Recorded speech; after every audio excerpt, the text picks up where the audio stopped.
আমার মা ছোটবেলা দিয়ে আমাদের প্রতি খুব কেয়ারিং। হুম। কেয়ারিংয়ের চক্করে ভাই আমার মা তো কখনো আমাদের চা এসব খেতে দেয় নাই ছোটবেলা দিয়ে। লুকিয়ে, লুকিয়ে খেতাম সেটা আলাদা কথা।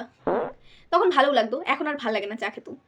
কিন্তু ছোটবেলা দিয়ে আমার মা আমাদেরকে মানে খাওয়া-দাওয়ার প্রতি এতই ভাই আমার মায়ের নজর ছিল যে আমরা যে শুধু গরুর দুধ খাবো সেটাও হতো না। আমার মায়ের মন পোষাতো না।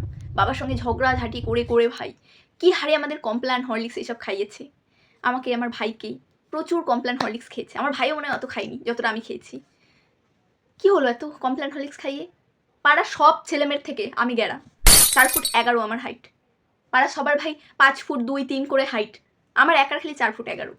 কিন্তু হ্যাঁ, যাদের ওই 5 ফুটের উপরে যাদের হাইট তারা কেউ কখনো মনে হয় আমার মতো এত হরলিক্স কমপ্লান খায় নাই ভাই। আমি কেস করবো হরলিক্স কমপ্লানের মালিকদের উপর ভাই। কি আর বলবো? কি লাভ হলো মা আমাদের এত হরলিক্স কমপ্লান খাইয়ে? বিশেষ করে আমাকে 5 ফুটের উপরে তো তুলতে পারলে না।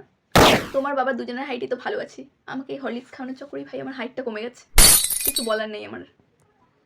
আমি আমার শরীরের মধ্যে ভাই গোটা বডি পার্টের মধ্যে আমার কালার নিয়েও আমি স্যাটিসফাইড, কিন্তু আমি আমার হাইট নিয়ে একদম স্যাটিসফাইড হতে পারছি না।